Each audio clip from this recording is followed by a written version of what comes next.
Having an effective CRM to be able to automate touch points is critically important, but it will always come back to what is the human element to make sure that not only the trainer that trains me is worth coming back to every single time, right? I don't care how many automations you send me. I don't care how many promos you send me. I don't care how cheap it is. If it's not resonating and fulfilling the needs that I have across my fitness journey, that's the value proposition that's never going to actually retain. This is All Things Fitness and Wellness, uniting industry thought leaders and fitfluencers on the mission to inspire innovation and encourage people to live a life fit and well. On today's episode, I'm joined by Amber Burke, Chief Operating Officer of Burn Boot Camp. With over 2 decades in the industry, starting as a strength and conditioning coach before moving into fitness center operations and franchise leadership, Amber has seen the evolution of the fitness business firsthand. She's managed everything from education and sales to driving operational growth at a national level. One element Amber really emphasizes in today's conversation is that she knows that no amount of automation or technology can replace real human connection. In this episode, we get into the role of automation in fitness business success and its limitations, why personal connection and community are still the most powerful retention tools, lessons from Amber's career in scaling operations and building strong teams, and what fitness business owners should be focusing on in 2025. Before we get to it, be sure to hit like and subscribe. We have new podcast episodes weekly featuring industry thought leaders and influencers. I'm your host, Chrissy Van, and this is ATFW. I don't think I've ever been so excited to podcast because not only do I have Amber Burke here from Burn Boot Camp, but for those that are tuning in via video, I think we complement each other quite well. And I just gave Amber kudos for best setup. So the bar has been set, everybody. That's right. I love it. Thank you. I'm so pleased to have you, Amber. And it's one of the things that I really love about the fitness industry. It is so tight-knit. People are so willing to move and learn and grow together. And you and I essentially just connected through the LinkedIn universe. We were talking a little bit before we started recording, and I've only ever worked in fitness. And so I always joke that I've never actually had a real job because I just wear spandex every day. But to have seen the growth and the maturity of fitness and now wellness as an industry, as brands, as an opportunity for someone to have financial success and legacy, is pretty incredible. And so it's been very fun. I always say it's like the Forrest Gump effect, where you're just like in the right place at the right time for the duration of history. I feel like that's kind of how my experience has been in fitness. I can only imagine, because even for myself, I just stepped into this space in 2022. Prior to that, my only experience was as a consumer. And it's been so fascinating to come in after obviously the huge uprooting of so many individuals through the pandemic, this rebuilding phase, and then really this refocus and unification of messaging that seems to be taking place, and this fresh definition of what's happening in these spaces, that it is mental wellness, it is social wellness, it is physical wellness. And to your point, when you started out, it really was just about physique, and you have been in this industry a while. So I'm curious, because I looked at your education, it seems like you were just bullseye, this is where you were going. Where was that seed planted? Yeah, very early on. So my dad was a PGA golf pro. He ran a club. Right So on. he wasn't on tour, but he ran a club and he was a PGA pro. I was a dancer at first, dancing and gymnastics. I started when I was 5. I had a lot of energy. And so my parents were like, what do we do with this kid? And I was the third kid. I had 2 older brothers. They were tired. So they were like, throw her into everything, which I just assimilated to. And so I did dance and gymnastics for a very, very long time. Started playing soccer when I was in 6th grade, did all 3 for about a year and a half. And then I was like, okay, I can't do all these. I can't be in 3 places at one time. So I just chose soccer, loved it, took that through college and high school. I ran, I dove, I swam.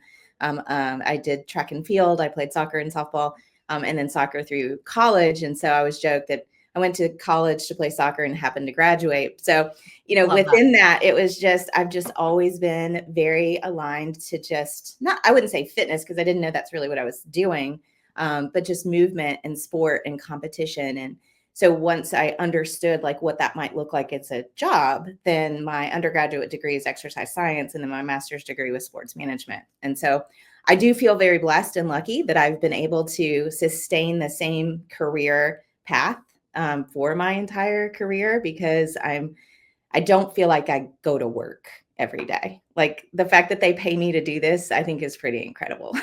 That's the absolute goal in life when you align the passion. And the thing that doesn't surprise me is you ending up in a leadership position because not only obviously this is something that you were passionate about and resonated with, but I do feel like what's instilled in you, if you are somebody that is doing athleticism at those levels growing up, you learn a lot of leadership skills along the way. So I'm curious for Burn Boot Camp, where did your relationship start with them? Because obviously you also have seen your career path grow through the organization. Yeah, I started as a member. Oh, So I incredible. I was, love that. yeah, for 3 years. And I was a member. And then I just thought, this has literally changed my life personally.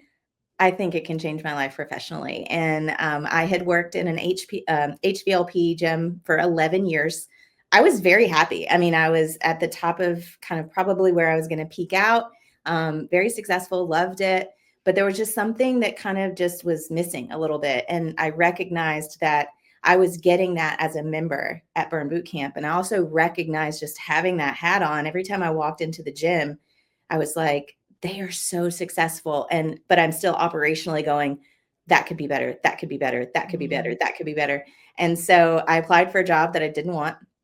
They offered it to me. I turned it down. But then I already had kind of prepared like a 3-step process of something that I had kind of noticed from a sales culture perspective that I felt like I could really impact, that I could turn into some ROI. And so they took a bet on me, and 6 years later, or 3 years later now as a team member. So I've been with Burn for 6 years total, but that's the entry story to being with Burn. So It's interesting. I just had a conversation very adjacent to this with Kathleen Ferguson of Coach yeah, 360, where yes, she was really emphasizing obviously the labor shortages that we're seeing these days and truly understanding the importance of cultivating who's in your doors. And sometimes even your clients are the best champions and oh, yeah, potentially the best staff that you can have, especially boutique. It's such a focus on close knit, on community. Truthfully, what I feel like a lot of HVLPs or different models are trying to emulate now is that mhm. essence that's found in boutique walls. I don't want you to give away your secret sauce, but do you recall what those elements were that you noticed about their business model that you thought that they could do differently? Yeah, absolutely. And it's no secret, and we laugh about it, but no one actually asked me to join. So for Oh, 18 months, because I was turning 40. I know I don't look like it, but I was turning 40 that's and fitness I for was you. It's doing great for ourselves. um, I was doing a bodybuilding show because who doesn't want to get on stage when they're 40 in a bikini and, do things. It was like a bucket list thing. And so I was kind of, I had just done it and I was deciding, did I want to do it again? And all the girls in my neighborhood were like, you have to come to Burn Boot Camp. I was like, I don't know. I'm kind of a gym rat. Like, I just like to go to a dirty gym and pick stuff up and put it down. And they were like, no, you're going to love it. And of course, I loved it. And so, but what was really funny is like, no one ever asked me to join, but it was the most beautiful community that I had really been a part of. It was what I didn't know I needed or wanted. And so I just kept, we had free Saturdays. So I kept coming to free Saturdays. Cause by the way, I work in a gym. Like I could work out free if I wanted to. So I kept coming to free Saturdays, and then I bought a voucher, and then I bought a Groupon, and then I bought, like, I just kept buying all these different things. No one ever asked me if I actually wanted to be a member. And so when Hilarious. I interviewed, I did a PowerPoint, I gave that presentation, and I was like, here's some things that I think if you're not even asking people to join and you have this amount of success, let's just start asking, and then let's Yeah. start talking referrals, and then let's start talking retention. And so, that element. And then, we have nutrition, we have activewear, we have Burn on Demand. There's other revenue streams that just that concept kind of goes into.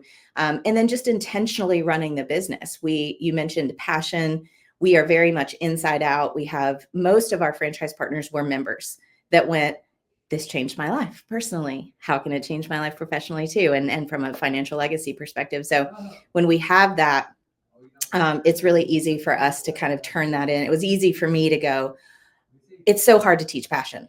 I can't teach passion, but I can teach process. I can get you the right tech platforms. I can make sure that you understand operations. So, being able to just kind of push all of that together that's really been the secret sauce, I guess. But it's not secret. We didn't reinvent the wheel. We just kept pushing it forward. Well, and sometimes you need a friendly face that is going to tell you what your blind spots are. And it sounds Yeah. like that's exactly what you did. And then you were like, this is how I can help you grow.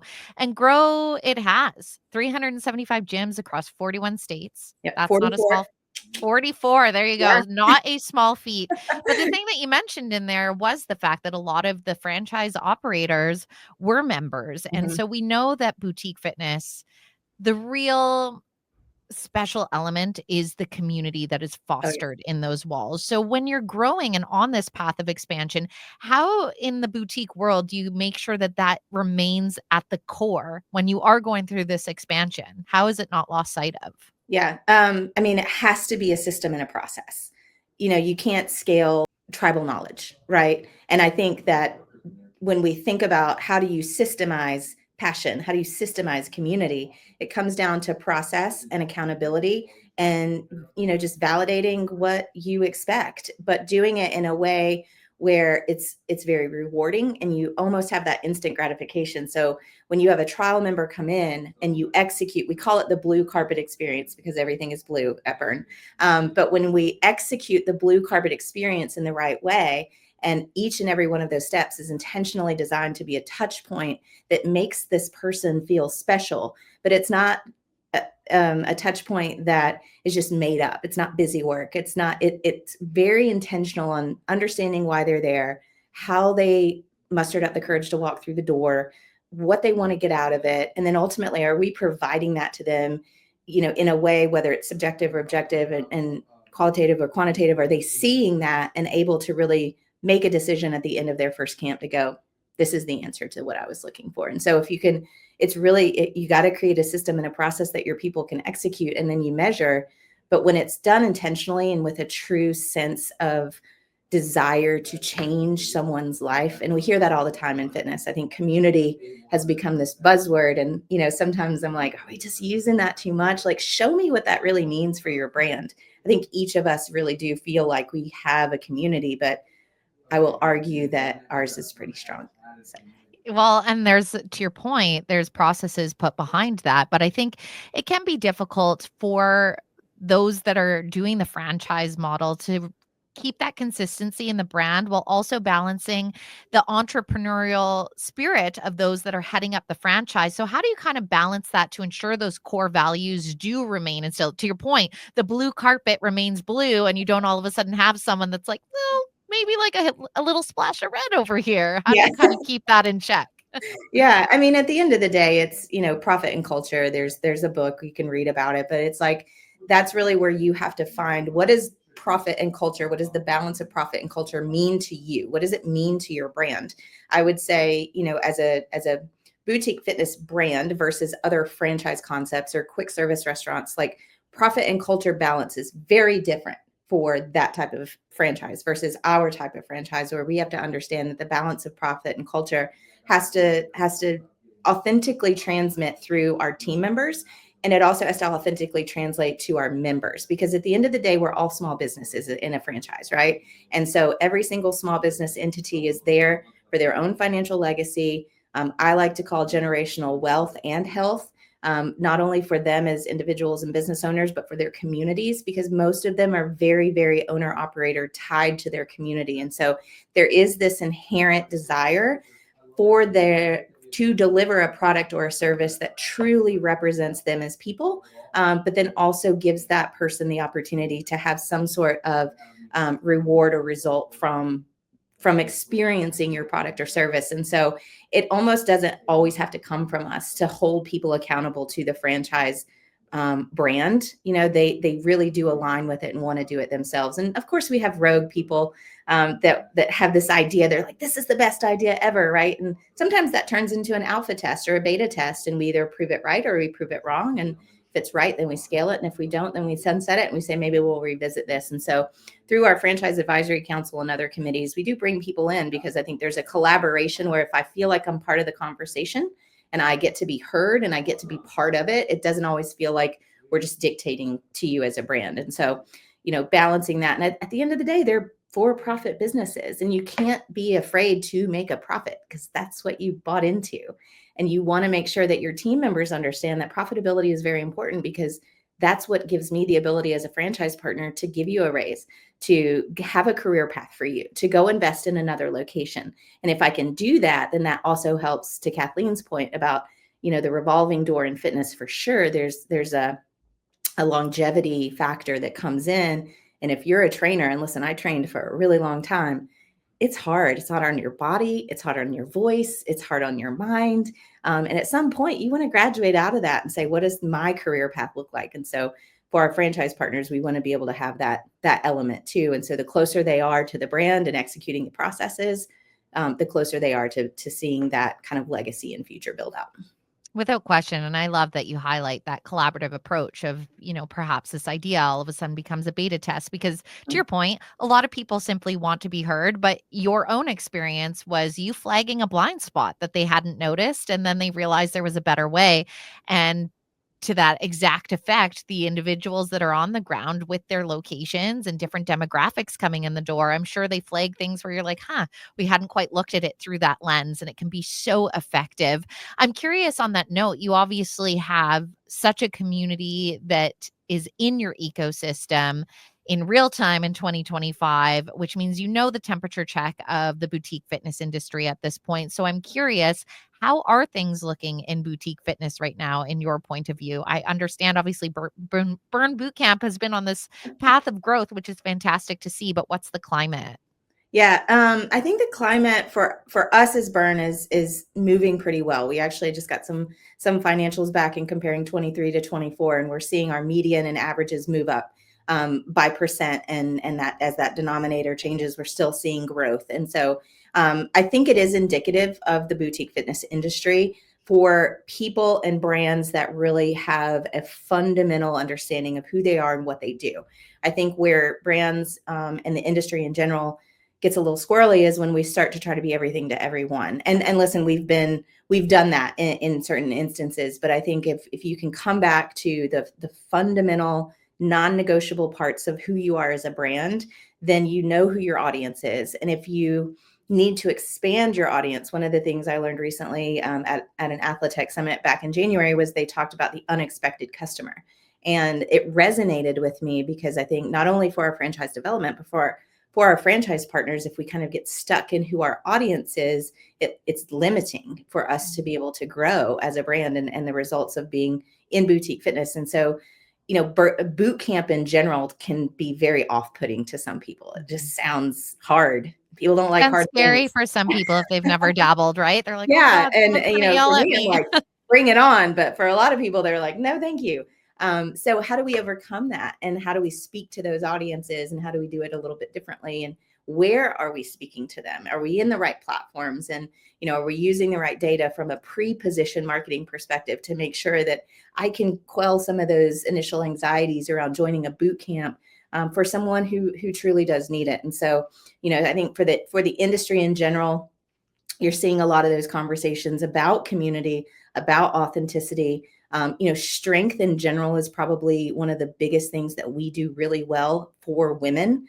We started as a women's only brand, and then post-COVID, we went to women and families. But, we're now investing in 110s, 120s, 130s, 140s, and 150-pound dumbbells because we've got women in our gyms that need those.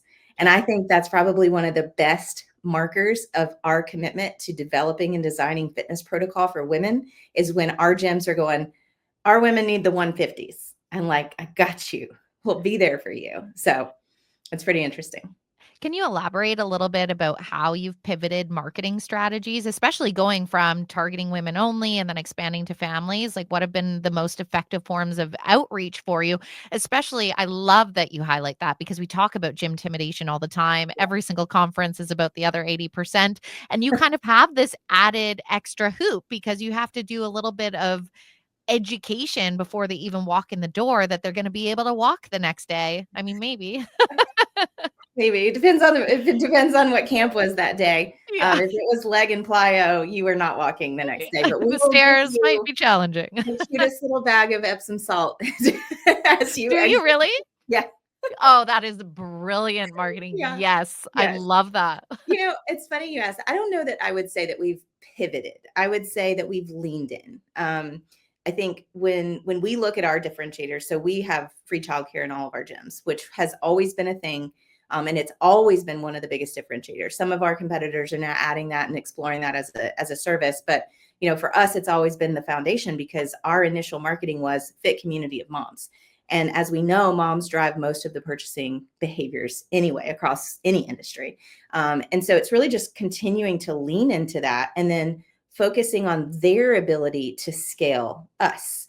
Because if they are the decision maker and they have the knowledge and the experience to go, this is my place. You need to come with me. Husband, you need to come with me. Friend, you need to come with me. So I would say leaning into who we are fundamentally, making sure that our differentiators and our amenities are represented in our marketing materials, and that the events that we produce, whether it's a national event or a hyper-local event, continues to reflect those items of things. I mean, listen, people join gyms for results.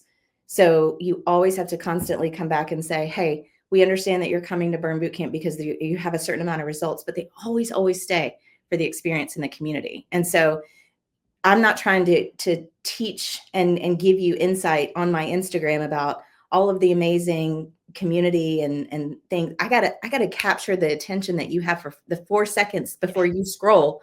I gotta harness that enough to have you come in. Then we can do all the blue carpet, experience and community stuff kind of on the back end. So I think it's, again, kind of just coming back to knowing who you are, what you do, who your audience is, and then who your audience isn't, and how much penetration do we want to get into that audience, and how do we speak to them within that 4 seconds to get No them to pressure. fill out a form or, to sign up for a trial. So Well, and then to your point, once you have them, that retention piece becomes so important. And I really appreciate that your own journey and your own story was kind of like, hey, no one's even asked me to join, which is hilarious. They're lucky that you just kept on coming because of the product. yeah. But when it comes to that retention piece, huge conversation almost everywhere we go these days is about leveraging technology. And I'm just curious, for Burn Bootcamp, are there any things that you've implemented on the tech side to kind of harness that retention piece or reiterate to your members different offerings that you have on tap? Yeah, I mean, it's a work in progress. Look, tech is a journey that's never ending. It's for sure a marathon. But one of the things that we did a couple of years ago is we started cleaning up our data, because trash in is trash out, and you can't make effective decisions if you don't really know what's going on. So we did a really big cleanup with our POS system, to make sure that we really truly understood fundamentally who our members were and what they were buying, in terms of membership mix and data. So next, we partnered with another company, and we built an ODS, our operational data store. And so now we have all of our API connections coming in from our primary vendors into one space. And I always think of it like the Matrix, and it does things that I can't even explain. And then the output is through, Domo. It's through our dashboards. And so it gives us and our franchise partners insights. And the dashboards we're refining them all the time as the data continues to flow, as we have more API connections, as we partner with more people. And so I think this is probably the biggest evolution that I've experienced, over the last probably 3 years since I've been at Burn, is identifying those partners who truly are subject matter experts in gathering the right behavioral analytics of our customers to help us decide, what do I need to do? When do I need to do it? How do I need to say it for the biggest return, right? Because I've been in the industry for a long time. I could guesstimate some things, right? I could give you some general markers of a behavior, a set of behaviors that might indicate somebody's going to terminate their membership, but it's all conjecture. And so now what we've done is we're really being very intentional about the partners that we have to give us the data that we need that can be truly actionable, and then to make it as efficient as possible. So having an effective CRM to be able to automate touch points is critically important, but it will always come back to what is the human element, to make sure that not only the trainer that trains me is worth coming back to every single time, right? I don't care how many automations you send me. I don't care how many promos you send me. I don't care how cheap it is. If it's not resonating and fulfilling the needs that I have across my fitness journey, that's the value proposition that's never going to actually retain. So you have the data is so important to make the decisions, but then your actionable steps have to really truly resonate with your customer and with your member in order to get them to stay. And so that's really, again, work in progress. And it sounds like we have it all together, and we kind of do. But I'm super excited. By the end of this year, we've got some really great projects in the works right now. And maybe we'll do this again next year, and I can tell you all the data.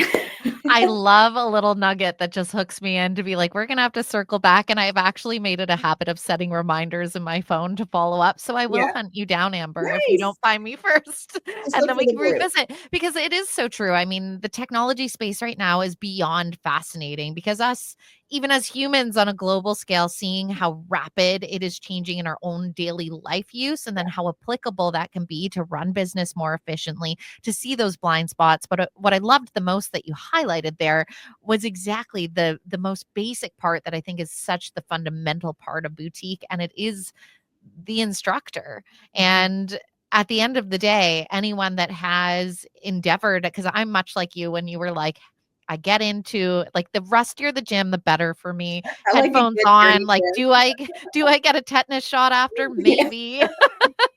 But that was so 100%. myself. And then I would sprinkle in different, because I would get the community piece, but just having somebody push you in a different way.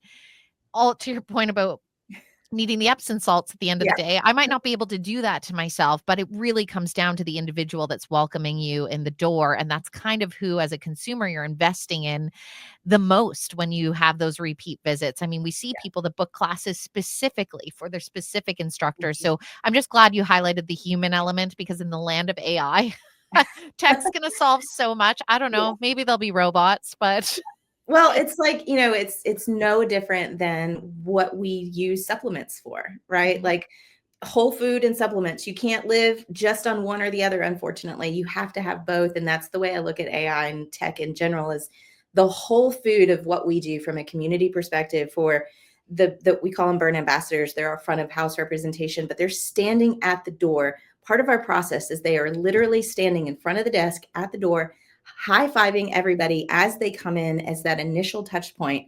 Whether you want it or not, I'm going to be smiling in your face, welcoming you and giving you a high five, um, before you even step on the floor, as you're even walking into the lobby. And just there's power in that. And then there's power in the reminder that I might get as a text message if I haven't come in to camp for 10 days, to go, I need to go back in and see Leah. You know what I mean? So it's like there has to be this really true intentional combination of whole food and supplement, of working through your business processes and having your AI work for you. It has to all come together. That is a fantastic analogy.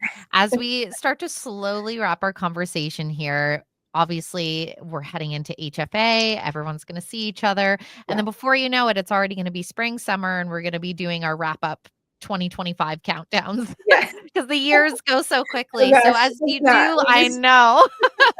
But as you do look ahead, I'm curious about top challenges and top opportunities for the boutique fitness industry right now. What do you see those as? Yeah, I mean, people are your hardest thing to scale, to replicate, to maintain.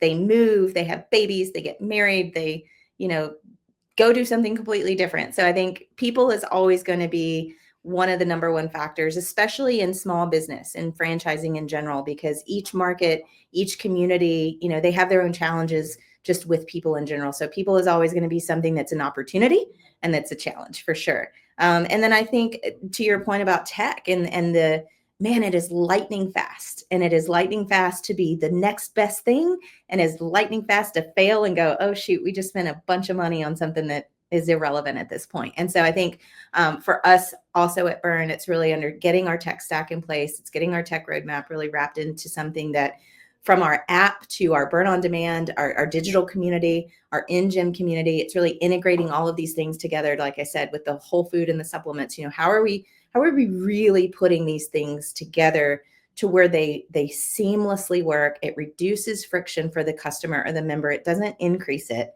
And that way we can see that quantified in profitability, higher retention rates, lower attrition rates, better acquisition over time, because the onboarding process is more seamless and less complicated. So those are the big things, I think, for us and even the industry in general, that we all got to pay attention to.